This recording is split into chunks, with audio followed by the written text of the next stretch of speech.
You know, um, if you haven't joined us the last couple weeks, we have been looking at some of the unique challenges that we face in our increasingly connected society. So we're calling this series Wired, even though admittedly we aren't very wired anymore, we're actually wireless, but we are more and more and more connected.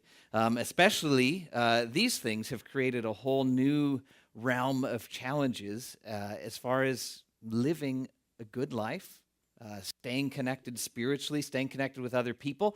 They certainly have their benefits, but they also have their challenges. One of my favorite benefits, do you hear that? My voice keeps dropping out. No idea, eh?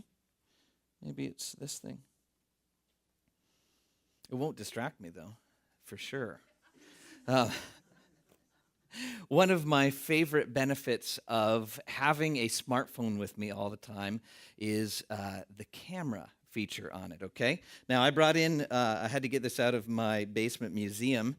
Does anybody remember what that is? Anybody? Look. Unused black and white film right there, okay. And that was a old school sort of thing. Some of you may not have ever seen before. And this, look at this. This is the back of a camera. And notice what's missing.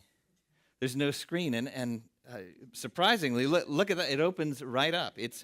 This is like a relic, okay? Does anybody remember the idea of wasting film? Yeah, okay. Anybody remember the idea of waiting to get the film developed to see how things, yeah, okay. So you understand what it's like. Now, April and I were early adopters on the switch over to digital photography. I bought my first digital camera after much convincing of my wife for $350 on sale. This was in 2001. Anybody want to guess how many megapixels it was? 1.3 megapixels. So, and it cost me $350. It was big, it was bulky, it was great for taking still lifes. If you wanted to take any sort of movement, by the time that you took the picture, the kid would be gone. But the beautiful thing was I could take pictures and pictures and pictures until I filled up that 32 meg little card that slid in it. 32 megs, that's right. So now I've got an 8 megapixel camera in my pocket at all times, ready to capture any moment, any good thing that happens in life, whether it's a great sunset. Not a lot of sunrises I don't capture. Even if I see them, I'm not awake enough to operate the phone. So cute moments with the kids, romantic moments with my wife, fun things I'm doing, great food. I can capture all that, and not only capture it, but I can instantly share it with people through social media. And if you follow me on Facebook or Instagram or one of those, I do. I use this stuff quite a bit, and I take quite a few pictures, and I post them. But I don't know if you've ever experienced this before, where you're engaged in some fun activity. You're fully there, you're fully present, you're enjoying it, having a blast. One example would be like playing with your kids in the park. And you're just having a great time, and suddenly realize this would make a good post. This would make a good picture. This would show well on Facebook. And so you pull your camera out, and you take a picture of whatever you're doing. And then you crop the picture, and then you type in a caption, and then you back up and go, no, this is a more witty caption. And then you type that in, and then you post it. And then you look up, and the moment's gone. Have you ever experienced that? Not everybody here is as connected as I am, but this is something that happens to me on a regular basis, where it seems like for every moment, every awesome moment that I try to capture and post, I lose like 10 other awesome moments that I could have engaged in. And so there's this challenge, I think, not just with pictures, but with all kinds of stuff on these new phones, on these new devices. There's this challenge of staying engaged in our life and not getting distracted and not getting constantly pulled away from the real world into this virtual world that we carry around with us. And as much as this stuff, this connectedness adds to our lives, sometimes I think it can also take away from our ability to actually live our lives. And so today I want to talk about something very simple, nothing complicated, just staying engaged in the present moment. Staying aware of what's going on, being engaged in your life right here, right now. Now, I want to talk about kind of why that's important and how to do it. Now, the Bible actually, believe it or not, doesn't deal directly with the overuse of smartphones, okay? I know it's surprising. There's a lot in here, but that is not in here. There is a great book in the Old Testament that deals with how to find meaning and happiness in life. Now, it's written by one of the wisest and most successful kings in Israel's history, a guy named Solomon. Solomon was the son of the great King David, the guy who killed the giant, the guy who's pretty famous for a lot of cool things.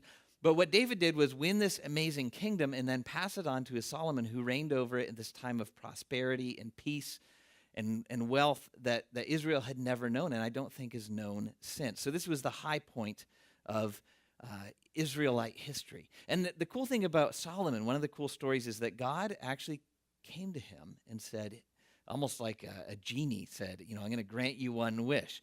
God came to Solomon and said, I want to bless you. What do you want?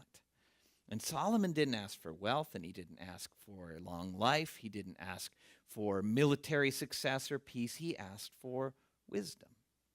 And what it says in the scriptures is that God gave him wisdom unlike anyone else, because that's what he wanted. He also got all the other stuff in the meantime. And we get to benefit from his wisdom because a lot of his wise sayings were passed down to us in a book called Proverbs in the Old Testament. And so we get the wisdom of Solomon. But he also wrote another interesting book that occasionally I might call the Prozac book of the Bible, called Ecclesiastes. And it's about his search for the meaning of life. And if you've never read it before, it's a very interesting book to read. And it's funny how so many things that were applicable back then ring true today. And so 3,500 years ago, he went on this quest for the meaning of life, and he wrote down his findings in the book of Ecclesiastes. So I want to start out just by reading to you the beginning of this quest and how he went about it. He said, in Ecclesiastes 2, starting in verse 1, he said, I said to myself, come now, I will test life, with pleasure, to find out what is good. But that also proved to be meaningless. Laughter, I said, is madness, and what does pleasure accomplish? I tried cheering myself with wine and embracing folly, my mind still guiding me with wisdom. I wanted to see what was good for people to do under the heavens during the few days of their lives. I undertook great projects. I built houses for myself and planted vineyards. I made gardens and parks and planted all kinds of fruit trees in them. I made reservoirs to water groves of flourishing trees. I bought male and female slaves and had other slaves who were born in my house. I also owned more herds and flocks than anyone in Jerusalem before me. I amassed silver and gold for myself and the treasure of kings and provinces. I acquired male and female singers and a harem as well. I think he's just clearing his throat there. The delights of a man's heart, and there he inserts wink, wink, nudge, nudge. I became greater by far than anyone in Jerusalem before me. In all this, my wisdom stayed with me. I denied myself nothing my eyes desired. I refused my heart no pleasure. My heart took delight in all my labor, and this was the reward for my toil. Yet, when I surveyed all that my hands had done and what I had toiled to achieve, everything was meaningless, a chasing after the wind. Nothing was gained under the sun. See why I call it the Prozac book? It's kind of a downer to read at times, but there's some wisdom in here that we can bring into our lives down through the ages. He's chasing the good life, isn't he? He's chasing what it means to have a good life, to have a good human existence. And he tries everything, a lot of things that we try today. He tries education, wisdom, pleasure. He tries letting loose, partying. He tries achievement and success. He tries creative endeavors. He tries accumulation of stuff. He tries wealth and art and sexuality. He tries all these different things. And in the end, he finds them all meaningless, empty, not fulfilling, not the reward that he expected. Now, whether you're connected via smartphone or not, isn't that what we're often trying to do with our lives? Find the good life, find meaning, find something fulfilling. And often when we're trying to capture those moments, and when I'm trying to post things online, I think often what I'm thinking in my mind is, I found it. I found the good life. Whether it's a great meal or a great moment with my kids, I want to grab hold of that and say, I've done it. I've achieved it. Look, everyone, look. I'm living the good life. But I don't know if you've ever had this experience where you have a great day and you post all these things, and to everyone else, it looks like you're having an amazing time and an amazing life. And at the end of it, you just feel hollow and empty. It wasn't the rich, rewarding fulfillment that you expected it to be. I don't know if you ever wrestle with that sense that even as good as life is, there's still this sort of emptiness to it. But that's what Solomon struggled with, and that's something that I think is still valid today. Now, what does he come to conclude about it all? What does he decide then is the point of life? What's the point? What's the way to find a rich and meaningful life? Well, he repeats this one phrase or a very similar phrase several times, and I've actually pulled the snippets out. I'm going to read them for you and see if you can see the patterns in them. In verse 2, 24 to 25, he says, "A person can do nothing better than to eat and drink and find satisfaction in their own toil. This, too, I see, is from the hand of God, for without him, who can eat or find enjoyment?" 3, 12 to 13, "I know that there is nothing better for people than to be happy and to do good while they live, that each of them may eat and drink and find satisfaction in all their toil. This is the gift of God." 5, 18 to 20, "This is what I observe to be good, that it is appropriate for a person to eat, to drink, and to find satisfaction in their toilsome labor under the sun during the few days of life that God has given them, for this is their lot. Moreover, when God gives someone wealth and possessions and the ability to enjoy them, to accept their lot and be happy in their toil, this is a gift of God. They seldom reflect on the days of their life because God keeps them occupied with gladness of heart." 8:15, he says, "So I commend the enjoyment of life, because there is nothing better for a person under the sun than to eat and drink and be glad. Then joy will accompany them in their toil all the days of their life God has given them under the sun." And finally, 9, 7 to 10, he says, "Go, eat your food with gladness and drink your wine with a joyful heart, for God has already approved what you do." Some of you, there was one phrase in there that just stood out for you, but drink your wine with a joyful heart. You're going to be posting that as your life verse today. The pastor said, "Always be clothed in white and always anoint your head with oil. Enjoy life with your wife, whom you love, all the days of this meaningless life that God has given you under the sun." All your meaningless days. "For this is your lot in life." This is it. He really ends it with a good one here. "For this is your lot in life and your toilsome labor under the sun. Whatever your hand finds to do, do it with all your might. For in the realm of the dead, where you are going, there is neither working, nor planning, nor knowledge, nor wisdom." So I'm not sure I completely agree with everything he says. There is a whole other realm that I'm not going to enter today about finding God's purpose for your life and serving his kingdom and finding eternal purposes within your life. But there is a lot of wisdom to what he's saying. Do you get the pattern of what he's coming to a conclusion? He's saying success, achievement, wealth, prosperity, all these things that we chase after, they're meaningless if we don't enjoy life along the way. Are you wealthy? Do you have stuff? And I would say that most of us in this room on a global scale at least are wealthy. And someone asked me last week, how do you deal with that? How do you deal with the guilt that comes with that? And he says, well, just accept that as your lot in life and your gift from God and enjoy it. Do good with it is our task as well. But enjoy what God has given you. Enjoy each moment. Every meal. Notice how eating and drinking keep coming back, right? Enjoy every meal, every drink of water or whatever else you're drinking. Enjoy every moment as a gift from God to you. That's the way to a good, happy, rich, full, meaningful life. It's enjoying, it's savoring the life that God has given you. Now, I remember several years ago I read a great book called The Screw Tape Letters by C.S. Lewis. And there's a chapter in that book that stands out even 20 years after I read it because it had such an impact. And it dealt with this idea of living in the present. And so I've kind of taken some quotes out of this chapter that I want to read to you now. And I think actually we can put them up on the screen. Yeah, so here's what C.S. Lewis says about present. He says, people live in time, but God destines them to eternity.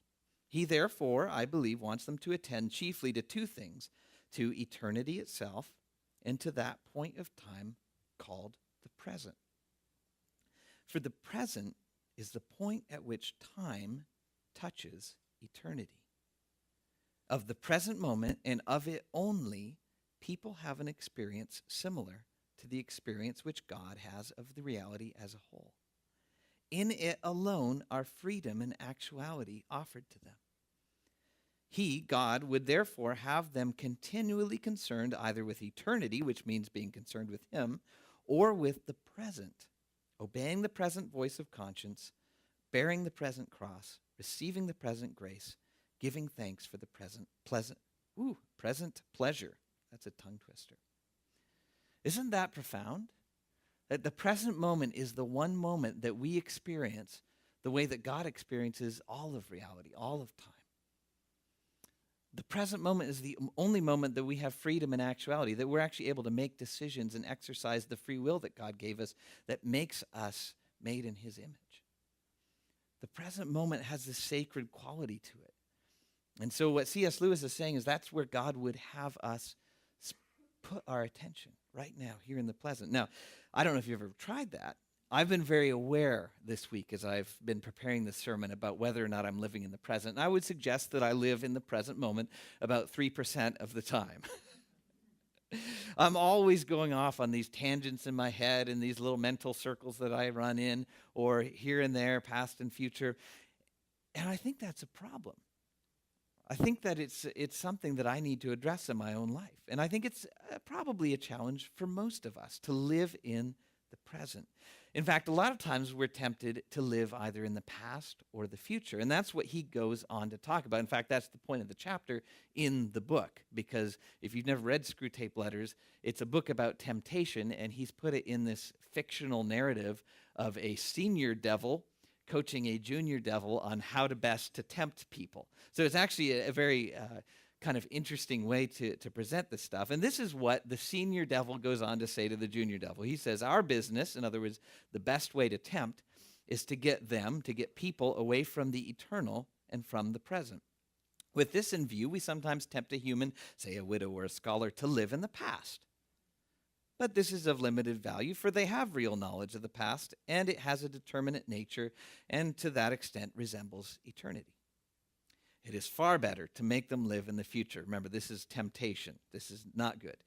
Far better to make them live in the future. Biological necessity makes all their passions point in that direction already, so that thought about the future inflames hope and fear. Also, it is unknown to them, so that in making them think about it, we make them think of unrealities. In a word, the future is, of all things, the least like eternity. We want people who are perpetually in pursuit of the rainbow's end, never honest, nor kind, nor happy now, but always using as fuel for the altar of the future every real gift that is offered them in the present. I don't know if that makes sense to you, if you get what he's trying to say there.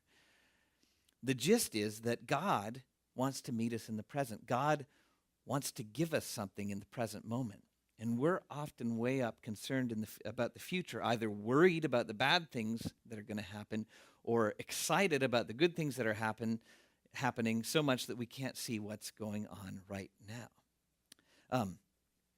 So how do we resist that temptation? How do we bring ourselves back and actually live in the present? Whether we're being distracted by the future or the past, like C.S. Lewis was talking about, or whether it's a text that comes in, or Facebook messages, or a picture we want to post, or whether it's just the mental loops that go on in our brain that keep us out of the present moment. How do we adjust ourselves? I have just 4 simple thoughts. The first is this: understand that the present is where you experience God. Write these down. So the first is, the present is where we experience God. God has our past in his hands, and he promises to redeem it. God has our future in his hands, and he promises to lead us into it. But the only place that we can meet God is right now in the present moment. That is always where he shows up in our life. That is where we can experience him. When we disengage from the present moment, we're disengaging from God, because God is in our present. I think maybe that's why Psalm 46 says this phrase that kind of we hear sometimes in church, be still and know that I am God. It's like God is saying, just calm down, settle down, and find me right here. I'm in your life right now. Sometimes we disengage from the present because the present isn't particularly exciting or enjoyable, right? We're bored or lonely or suffering or burdened, and naturally we try to escape those feelings. But God actually wants to meet us in our pain, wants to meet us in the down times just as much as the good times. And I think that's really important for us, is that we learn to find him in the present, no matter what the present involves, whether the present involves stress or pain or sorrow or anger or joy, gladness, celebration. That we find God in whatever we're going through right now, because the only place we can meet God is in the present. Now, sometimes I think life gets overwhelming. Life gets overly stressful or overly sorrowful or overly painful or just sometimes overly full. It might not even be bad. And we have this human tendency to escape. And I think that's all right. I don't think that's bad. I think that's part of the natural ebb and flow of life. It's work and rest. It's engage and disengage. And so there is a healthy aspect of escaping in our lives. And so I would say the next thing to say is escape intentionally. We use a lot of different things as escapes in life, whether it's like TV or reading or sports or art or music or shopping or partying. Whatever we do, like we have these escapes to sort of disengage from our real life and enter into more of a relaxed state, whatever that is. There's chemical ways that we can escape, whether through alcohol or drugs or the rush we get from junk food. I think that might be a chemical escape sometimes too. Often what we're doing when we enter our virtual worlds through Facebook or whatever on our smartphones is an escape. It's an escape from reality. It's trying to get away from this life that sometimes threatens to overwhelm us. And I think it's okay to do that. Escaping isn't bad in and of itself. It's natural. It's something natural for us to do.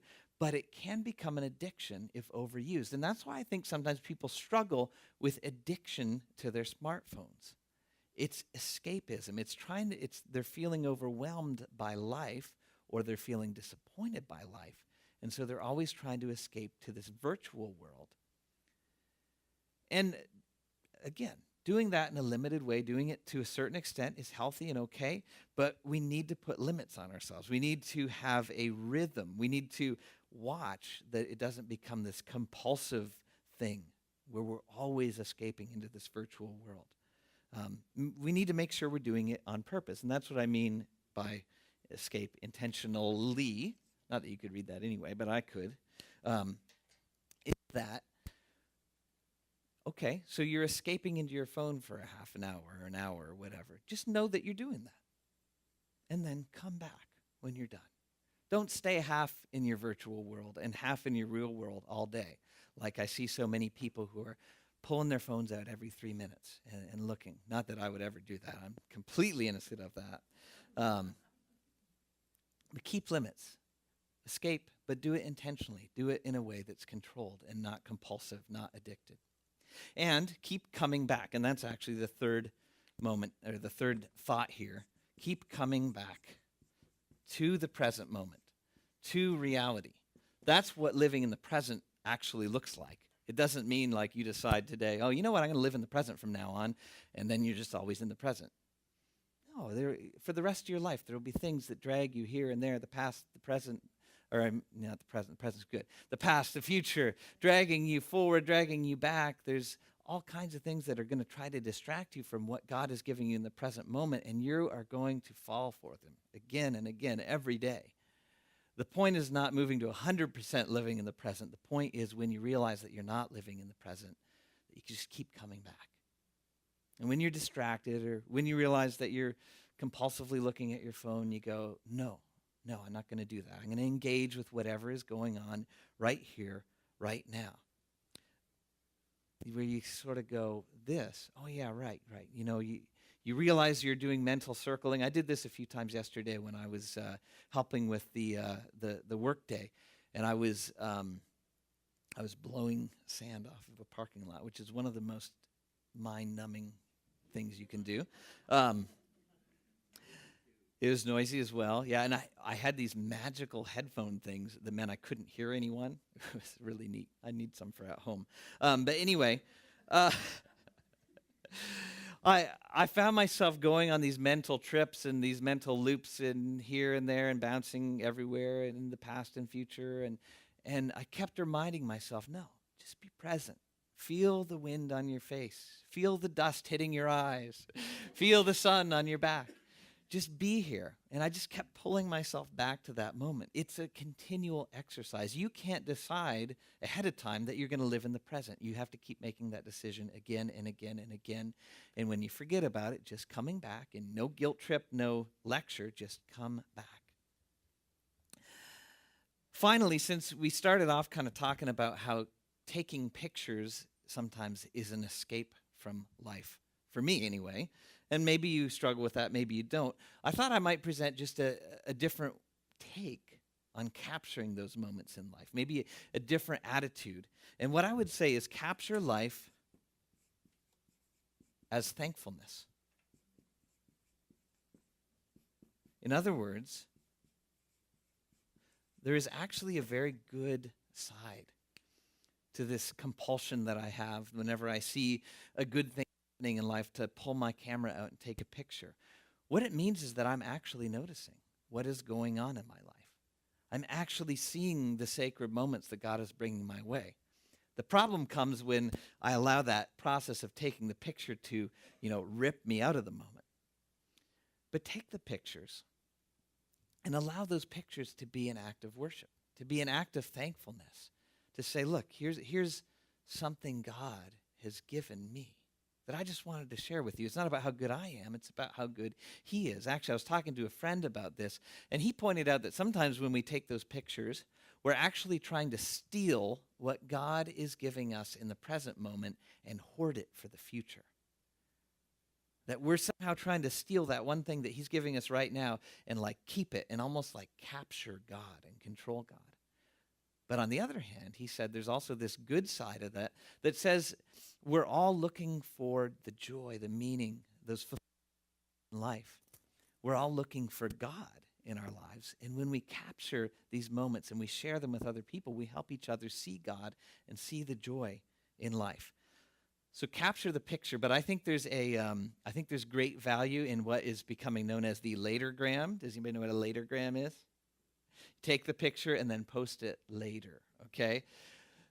This is something that I am learning to do, where I capture this little moment, and it takes me 3 seconds to take the picture, put my phone back in my pocket, and later on, when life slows down and when the people aren't with me, I can post the picture and say, yeah, here's something good that God did. But stay engaged with the people that are around you, even as you're noticing the cool things that are going on, even as you're trying to take pictures and capture the great moments in life. Stay fully engaged with the people that you're with and in the moment that you're in. And then when it's over, you can share it. I want to end with just a couple things to practice, to help you practice this and maybe in a more tangible way help you see the difference. How many people have smartphones with them today? Anybody? Yeah, okay.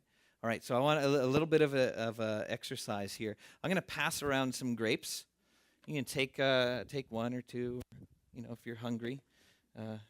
Just make sure there's enough to go around. Can I get a couple people, someone to start it up here, and then just send one on back halfway so it goes around? Okay, so this is a grape. I don't know if you've ever seen it before. And this grape represents a moment in life, okay? I don't know. I think there's really only one way to eat grapes, and that is one at a time, okay? I don't know if anybody's ever taken a cluster of grapes and just went, oh, and taken a bite out of it. That is the wrong way to eat grapes. I have no hesitation to say that. That is the wrong way. God gives us life. And actually, Jesus is someone who very much lived in the present, and he experienced what he experienced to a deep level, both the joy that he experienced and the sorrow and the suffering. He engaged in them completely. He didn't try to escape. And he promises to give us life to the full, abundant life, this huge, awesome life. But he gives it to us one moment at a time. He doesn't just hand us the whole cluster. He gives us one grape at a time to enjoy one at a time. And so this grape is a symbol of that. Now, if you have a smartphone and you want to, I want you to post a picture of this grape, okay? Or your little cluster, okay? I'm going to Instagram mine. You can do a latergram, but it's not going to be as effective. So I'm going to hold this grape. Look, you guys are in the background. Let's see. Got to get the focus here. Okay, there we go. So I'm going to post this. Oh, get a good filter on it. There we go. Next. And as you're posting, if you're doing this, let's see. I'm going to post this with the caption, "This is a grape." It is awesome. Okay? And by the way, if you do post this and people do ask you about it later, then you have a chance to explain to them about living in the moment. Okay, I've just posted that to Facebook. What do I think about when I'm posting it? I'm thinking about what other people are perceiving. I'm thinking about how do I present this well. I'm thinking about the focus, how the picture looks. I'm thinking about other people. I'm not really thinking about the grape at all. I'm thinking about an audience, thinking about what people are thinking of me. And in that, I completely lose the enjoyment of the grape. That's often what happens to us in life, I think. And so what I want you to do, as Denny and Steve come back up and share some music with us, I want you to focus on savoring the grape of the present moment. Focus, as you eat the grape, what it tastes like. Act like it's the only grape in the whole world. Because for you, in this moment, it is the only grape in the whole world. It is the only thing that you have to enjoy, and this music will enhance the flavor of the grape. But this is the difference between capturing life and enjoying it and tasting it and savoring it and really paying attention to the way that the grape bursts in your mouth and the flavors of the grape. And then I want you to do the same with the music. Danny's going to play some songs that are originals, that aren't, songs that we necessarily know. And sometimes, what do we do with that? Do we sing? Do we make grocery lists in our head? What do we do? Because we're always so active. What if you just listened? And what if you just let that music surround you? And what if you focused on, I'm here in this room, and you paid attention to the environment and the people around you and the lyrics of the song and the sounds that are coming out and the wrong notes? And go, yeah, that was it. No, they won't have any of them. But pay attention in a way that's deeper than the way you normally do, just as a way of practicing this idea of being present and being aware and meeting God in the present moment.